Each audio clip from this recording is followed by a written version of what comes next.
समझ आया कि ध्रुव उस काले चमकदार पत्थर को क्यों खरीदना चाहता था। बाजार में घूमकर थक चुकी इरा ने कहा, ध्रुव, अगर अब तुम्हारी खरीदारी पूरी हो गई हो तो क्या हम घर चलें? ध्रुव ने मुस्कुराते हुए इरा की तरफ देखा और हाँ के इशारे में अपना सिर हिलाया। ध्रुव मन ही मन खुद से कहने लगा, आखिरकार अब वो दिन करीब है जब मैं अपनी खोई हुई शक्तियों को वापस हासिल कर पाऊंगा। लेकिन हकीकत तो ये थी कि उसके साथ कुछ ऐसा होने वाला था जिसके बारे में उसने कभी सपने में भी नहीं सोचा था। कुछ ही देर में ध्रुव और इरा शौर्य महल पहुंच गए। इरा के अपने कमरे में जाने के बाद ध्रुव सबसे ऊपर बने अपने कमरे में चला गया। उसने दरवाजा बंद करके अपनी अंगूठी की तरफ देखते हुए जोश के साथ कहा, आचार्य देखो, मैं वो सब कुछ लेकर आ गया जो आपने मुझसे लाने को कहा था। ध्रुव के इतना कहते ही उसकी अंगूठी में से एक सफेद रंग की रोशनी तेजी से बाहर निकली, जिसके झटके से ध्रुव जमीन पर जा गिरा। अपने आप को संभालते हुए खड़े होकर उसने कहा, हर बार इस तरह से आना जरूरी है क्या? मुझे कुछ हो जाता तो? ध्रुव की इस बात पर विदुर ने हंसकर उसके इर्द गिर्द घूमते हुए कहा, अब जब तक मैं तुम्हारे साथ हूं, मैं तुम्हें कुछ भी नहीं होने दूंगा। इस पर ध्रुव ने थोड़ा बेरुखी से कहा, हाँ हाँ ठीक है, वो तो देख ही रहा हूं। पहले तो खुद ही मुझे चोट पहुंचाते हो और फिर खुद ही कहते हो कि मैं तुम्हें कुछ नहीं होने दूंगा। फिर अगले ही पल ध्रुव ने अपने बेड के सामने रखी टेबल पर सारा सामान रख दिया और पूरे जोश में कहा, ये देखो, आपने जो जो सामान लाने को बोला था मैं वो सब कुछ लेकर आ गया हूँ। अब आप जल्दी से मेरी ट्रेनिंग शुरू कीजिए। अच्छा लग रहा है तुम्हारा ये जोश देखकर, मुझे सचमुच बहुत अच्छा लग रहा है। अगले ही पल विदुर ने ध्रुव को ऑर्डर देते हुए कहा, जाओ जल्दी से एक बड़े से बर्तन में गर्म पानी लेकर आओ। आचार्य के मुंह से ये सुनकर ध्रुव को थोड़ा सा अजीब लगा, लेकिन वो उनकी बात मानते हुए कुछ ही देर में एक बड़े से बर्तन में गर्म पानी लेकर आ गया। विदुर ने बाजार से लाए हुए सामान में से कुछ जड़ी बूटियों को उस गर्म पानी में डाल दिया।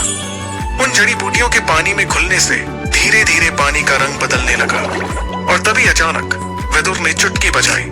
उनके चुटकी बजाते ही ध्रुव के कमरे में उसके बेड और उसके टेबल के बीच एक कालीन ने जगह ले ली। उस कालीन पर विदुर ध्यान की मुद्रा में बैठ गए और उन्होंने ध्रुव से कहा, मेरा मुंह क्या देख रहे हो? आकर मेरे सामने बैठ जाओ। आचार्य की बात मानते हुए ध्रुव उनके ठीक सामने कालीन पर बैठ गया और ध्यान से विदुर को देखने लगा। देखते ही देखते ध्यान की मुद्रा में बैठे हुए विदुर की हथेलियों से आग की लपटें निकलने लगी। अगले ही पल विदुर ने अपने दूसरे हाथ की हथेली को उस आग वाली हथेली के ऊपर रखा। ऐसा करने से वो आग बुझ गई। ये सब देखकर ध्रुव का चेहरा खिल उठा। तब विदुर ने ध्रुव की तरफ देखते हुए कहा, अगली बारी तुम्हारी। ये एक बहुत ही साधारण सी टेक्निक है। इसके जरिए मैं देखना चाहता हूँ कि तुम्हारे शरीर में ताकत कितनी है। अपना पूरा ध्यान हथेली पर केंद्रित करते हुए जैसा मैं कर रहा हूँ वैसा करो। विदुर की इस बात पर ध्रुव भी ध्यान मुद्रा में बैठ गया। अपनी आंख बंद करते हुए ध्रुव ने वैसा ही किया जैसा विदुर ने कहा और देखते ही देखते उसकी हथेली पर आग जलने लगी। आग की लपटें बढ़ने लगी। तब विदुर ने कहा, अपना पूरा ध्यान हथेली पर केंद्रित करो और फिर दूसरे हाथ की हथेली से इस आग को काबू में करने की कोशिश करो। जैसा विदुर ने कहा, ध्रुव वैसा ही करने की कोशिश कर रहा था। देखते ही देखते उसकी हथेली से आग की लपटें और बढ़ने लगी। ध्रुव अब इस आग को संभाल नहीं पा रहा था। तब विदुर ने अपनी शक्तियों का इस्तेमाल करते हुए अपने हाथ को ध्रुव की हथेली पर रखा और उन आग की लपटों को ठंडा किया। अगले ही पल विदुर ने ध्रुव से पूछा, तुम ठीक तो हो ध्रुव? ध्रुव ने कहा, हाँ मैं ठीक हूं। तब विदुर ने आगे कहा, मैंने सोचा था कि तुम इसमें असफल रहोगे। मुझे तो लगा था कि तुम आग को भी जगा नहीं पाओगे। हालांकि तुम उसे ठंडा नहीं कर पाए, फिर भी तुमने अच्छी कोशिश की। अगले ही पल विदुर ने देखा कि ध्रुव उसे बैठे बैठे लहराते हुए नजर आने लगा था। जैसे ही विदुर ने ध्रुव को संभालने की कोशिश की, उसने उल्टियां करना शुरू कर दिया। ये देखकर विदुर घबरा गए, क्योंकि ध्रुव कोई साधारण उल्टी नहीं बल्कि खून की उल्टियां कर रहा था। विदुर उसे संभालने की कोशिश कर ही रहे थे कि ध्रुव बेहोश होकर कालीन पर गिर पड़ा। विदुर ने चीखते हुए कहा, ध्रुव अपनी आंखें खोलो, अपनी आंखें खोलो ध्रुव। ये तो सिर्फ तुम्हारे शरीर की ताकत को देखने के लिए एक छोटा सा प्रयास था। ऐसा कैसे हो सकता है? ध्रुव की फिक्र करते हुए आचार्य विदुर ने उसके शरीर के सामने कुछ मंत्र पढ़ने शुरू कर दिए। उन्होंने अपने दोनों हाथों को खोल दिया, जिसमें से सफेद रंग का धुआं निकला। उस धुएं ने ध्रुव के पूरे शरीर को ढक लिया और देखते ही देखते ध्रुव की दोनों आंखें बंद हो गईं और वो गहरी नींद में चला गया। तब विदुर ने उसके चेहरे की तरफ देखते हुए उससे कहा, तुम्हारी किस्मत बहुत अच्छी है ध्रुव, बहुत ही अच्छी। खुद से इतना कहने के बाद विदुर ने ध्रुव को कालीन पर सुला दिया और अपनी शक्तियों से ध्रुव की शक्तियों को बढ़ाते हुए कहा, अब से मेरा भविष्य भी तुम पर ही निर्भर है। कल से तुम्हारी जिंदगी के एक नए दिन की शुरुआत होगी। अगली सुबह जब ध्रुव की नींद खुली तो उसे अपने शरीर में एक अजीब सा बदलाव नजर आया। उसे ऐसा बिल्कुल भी नहीं लगा कि कल की ट्रेनिंग के दौरान वो उल्टी करते हुए बेहोश होकर गिर पड़ा था। कुछ देर के बाद ध्रुव का ध्यान हरे रंग से भरे हुए पानी के जार पर गया। उस जार को देखकर उसने अपने आप से कहा, अरे ये तो शायद वही है जो कल आचार्य गर्म पानी से बना रहे थे। कहीं ये अमृत धारा तो नहीं जिसके बारे में आचार्य ने मुझे बताया था। इतना कहकर ध्रुव उस हरे पानी के जार के पास पहुंचा और उसे गौर से देखने लगा।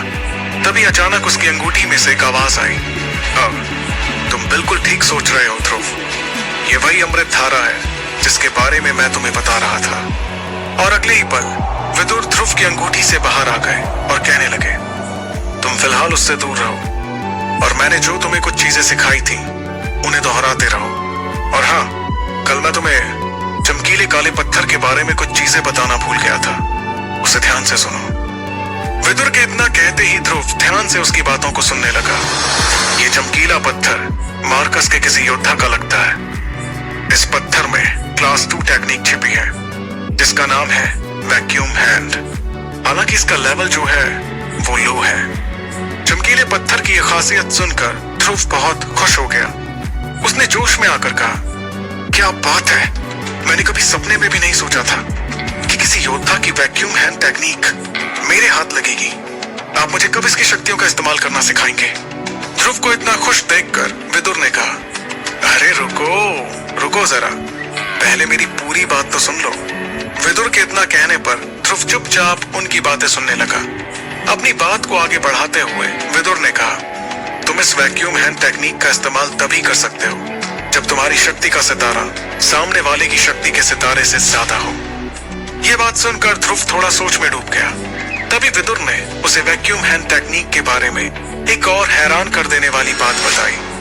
और सबसे खास बात, पहले तुम्हें अपनी शक्ति को अगले सितारे तक ले जाना पड़ेगा, तभी तुम इस पत्थर में छुपी टेक्निक का इस्तेमाल कर सकते हो। ये सुनकर ध्रुव हैरानी में पड़ गया।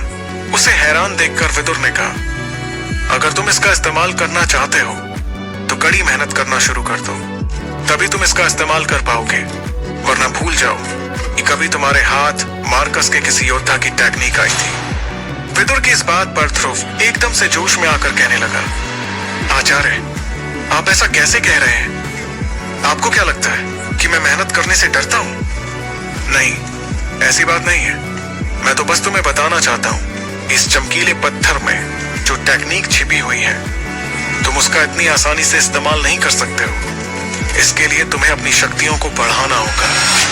अपने आचार्य की इस बात को सुनकर ध्रुव थोड़ा शांत हुआ। तब विदुर ने उसे एक अच्छी खबर देते हुए कहा, क्या तुम्हें अपने आप में कुछ बदलाव नजर आ रहे हैं? विदुर के ये सवाल पूछते ही ध्रुव को एहसास हुआ कि शायद कल की ट्रेनिंग के बाद वो अपनी शक्तियों में एक सितारा आगे बढ़ चुका था। अब उसकी शक्तियां तीसरे सितारे से चौथे सितारे पर आ चुकी थी। लेकिन ये सिर्फ उसका एक अंदाजा था। ध्रुव अपनी बढ़ी हुई शक्ति को अच्छे से महसूस कर रहा था।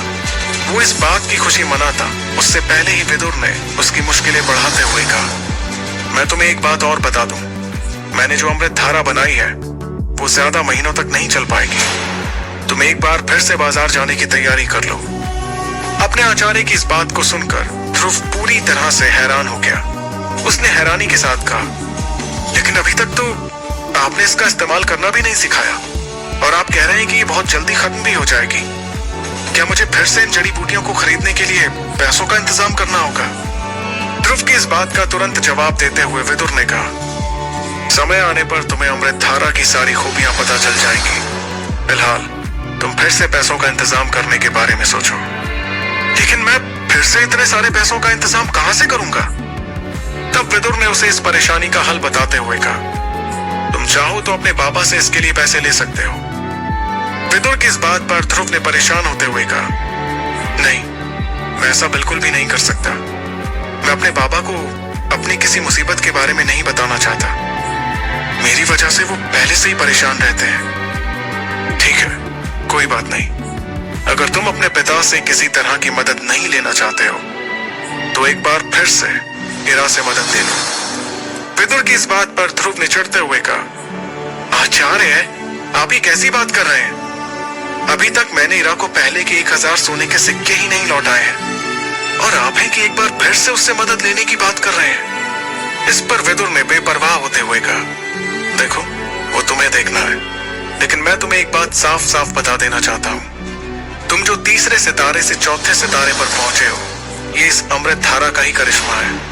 जब तुम ट्रेनिंग के बाद बेहोश हो गए थे तो अमृत धारा के पानी में लेट कर ही तुम्हारा शरीर फिर से ठीक हुआ है। अमृत धारा की यह खासियत सुनकर ध्रुव पूरी तरह से हैरान रह गया था। उसके चेहरे पर खुशी की लहर दौड़ने लगी। वो अमृत धारा के बारे में कुछ पूछता उससे पहले ही विदुर ने कहा, फिलहाल तुम्हें इसके लिए ज्यादा खुश होने की जरूरत नहीं है। तुम बस इतना समझ लो कि अगर तुम्हें अपनी शक्तियों को अगले सितारे तक ले जाना है तो तुम्हें बाजार से उन चीजों को फिर से खरीदना पड़ेगा और इसके लिए तुम्हें कई सोने के सिक्कों की जरूरत पड़ेगी। ये बात सुनकर ध्रुव ने थोड़ा परेशान होते हुए कहा, ठीक है, मुझे बार बार एक ही बात मत बताओ, मैं कोई ना कोई रास्ता जरूर निकाल लूंगा। इतना कहते हुए ध्रुव अपने कमरे से बाहर निकल गया और इस परेशानी के हल के बारे में सोचने लगा। दूसरी ओर विदुर फिर से ध्रुव की अंगूठी में जाकर बैठ गया। शौर्य महल से बाहर निकलते ही ध्रुव को शौर्य दल के ट्रेनिंग ग्राउंड से कुछ आवाजें आने लगी। उन आवाजों से उसे समझ आ गया कि वहां पर 2 योद्धाओं के बीच प्रैक्टिस चल रही थी। ध्रुव ने बिना देर किए अपने कदमों को ट्रेनिंग ग्राउंड की ओर बढ़ा लिया। कुछ ही देर में वो ट्रेनिंग ग्राउंड के बड़े से दरवाजे पर पहुंच गया और अपनी आंखों के सामने का नजारा देखकर उसने कहा, ओहो, तो ये बात है, आज इरा सनी को मजा चखा रही है। ट्रेनिंग ग्राउंड मिसोडोरिया शहर के लोगों से खचाखच भरा हुआ था। इस वक्त सनी और इरा के बीच तगड़ा मुकाबला चल रहा था। सनी ध्रुव का बहुत दूर का भाई था। सनी और ध्रुव में ज्यादा बनती भी नहीं थी। सभी लोग तालियां बजाकर सनी और इरा का हौसला बढ़ा रहे थे। वो दोनों हवा में उड़ते हुए एक दूसरे के वार पर पलटवार कर रहे थे। इसी बीच सनी ने इरा के मुंह पर मुक्के से जोरदार वार किया, लेकिन इरा ने अपने चेहरे को बचाते हुए सीधे सनी के पैर पर पलटवार किया। इस वार से सनी जमीन पर जा गिरा और उसके मुंह पर धूल का गुबार नजर आने लगा। तब इरा ने उससे कहा, क्यों, कैसी रही? जमीन पर पड़े सनी से इतना कहते हुए जैसे ही इरा ने सामने देखा तो उसे ध्रुव नजर आया। वो ध्रुव के पास पहुंच गई और उसे गले लगाने लगी। ध्रुव के शरीर को देखकर उसे बहुत ही जल्द इस बात का अंदाजा हो गया कि उसके शरीर में जो बदलाव नजर आ रहे हैं वो शक्ति के चौथे सितारे के हैं। तब इरा ने मुस्कुराते हुए ध्रुव से कहा, ध्रुव, तुमने मुझे बताया भी नहीं कि तुमने ट्रेनिंग लेना शुरू कर दिया है। इरा के इतना कहते ही ध्रुव ने अपने आप को देखना शुरू किया। तभी इरा ने आगे कहा, तुम्हें मुझसे कोई झूठ बोलने की जरूरत नहीं है। मुझे खुशी है कि तुमने अपनी शक्ति का एक सितारा बढ़ा लिया है। ध्रुव और इरा आपस में बात कर ही रहे थे कि तभी उनके पीछे कोई आकर खड़ा हो गया। उसने उन दोनों से कुछ ऐसी बात कही जिसे सुनकर ध्रुव के चेहरे का रंग बदलने लगा और उसकी आंखों में खून उतर आया।